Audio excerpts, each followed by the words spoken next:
अस्सलाम वालेकुम नाज़रीन, मेरा नाम मोहम्मद रज़ा है और आज की इस वीडियो में हम इलेक्ट्रोमैग्नेटिज्म के बारे में समझेंगे। इलेक्ट्रोमैग्नेटिज्म क्या है?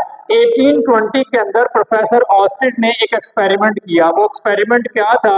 उसने एक कार्डबोर्ड लिया और उस कार्डबोर्ड के अंदर सुराख किया और सुराख करके उस कार्डबोर्ड में से एक रॉड को गुजारा और उस रॉड के इर्द गिर्द उसने कंपास नीडल्स रख दी और उस रॉड को एक स्विच की मदद से बैटरी के साथ कनेक्ट किया।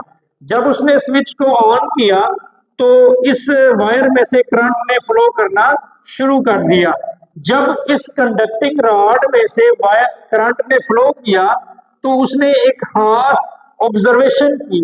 वो ऑब्जर्वेशन क्या थी कि ये जो कंपास नीडल्स थी ये पहले जिस डायरेक्शन में थी इनकी वो डायरेक्शन चेंज हो गई और ये एक सर्कुलर फॉर्म में अरेंज होगी।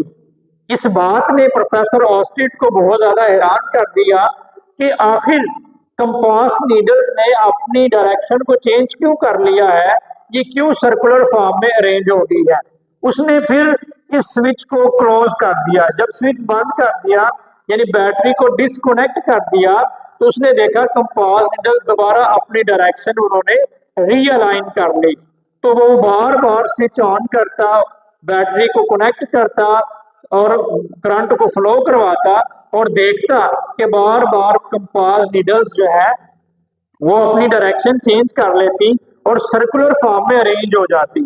तो उसने इस एक्सपेरिमेंट से कुछ फाइंडिंग्स की। प्रोफेसर ऑस्टिन साहब ने ये सोचा कि आम तौर पर हमारे पास ये होता है कि कोई मैग्नेट हो और उस मैग्नेट के इर्द गिर्द एक मैग्नेटिक फील्ड होता है, लेकिन यहाँ पे कोई मैग्नेट भी नहीं है, सिर्फ करंट गुजर रहा है और इस करंट कैरिंग वायर के अराउंड मैग्नेटिक फील्ड प्रोड्यूस हो रहा है। इसका मतलब है कि मैग्नेटिक फील्ड और करंट के दरमियान यानी मैग्नेटिज्म और करंट के दरमियान, इलेक्ट्रिसिटी के दरमियान कोई ना कोई रिलेशन जरूर है। तो उसके बाद उसने ये फाइंडिंग की कि ये जो ही हम करंट का फ्लो रोक देते हैं तो ये दोबारा रियलाइन अपनी ओरिजिनल पोजीशन में कंपास नीडल्स वापस आ जाती हैं और जब वो दोबारा कनेक्ट करते हैं तो फिर वो सर्कुलर फॉर्म में अरेंज हो जाती है। इसका मतलब है इलेक्ट्रिसिटी और मैग्नेटिज्म में कोई ना कोई रिलेशन है।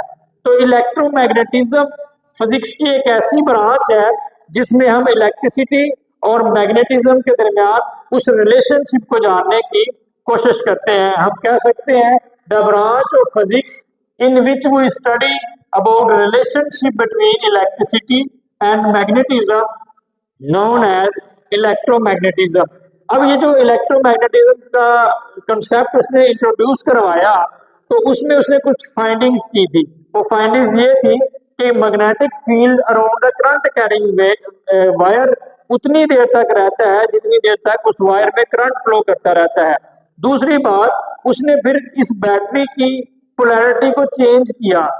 पहले पॉजिटिव टर्मिनल जो है वो lower side of the conductor के साथ कनेक्ट था, उसने चेंज करके इसको अपर साइड से कनेक्ट किया।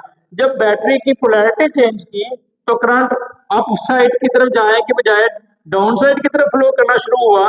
तो जब करंट की डायरेक्शन चेंज हुई तो मैग्नेटिक फील्ड जो कि एंटी क्लॉकवाइज में था इसकी डायरेक्शन भी चेंज हो गई और ये क्लॉकवाइज हो गया। तो उसने ये भी नतीजा निकाला कि मैग्नेटिक फील्ड की डायरेक्शन जो है वो करंट की डायरेक्शन पे भी डिपेंड करती है। तो मैग्नेटिक फील्ड की डायरेक्शन जो है राइट हैंड रूल से मालूम की जा सकती है।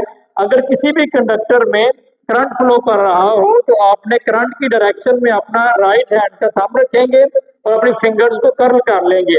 तो जो डायरेक्शन फिंगर्स की होगी वही डायरेक्शन मैग्नेटिक फील्ड की होगी। तो इस तरीके से प्रोफेसर ऑस्टिन ने करंट की मैग्नेटिक फील्ड की डायरेक्शन मालूम करने के लिए राइट हैंड रूल का असूल भी दिया।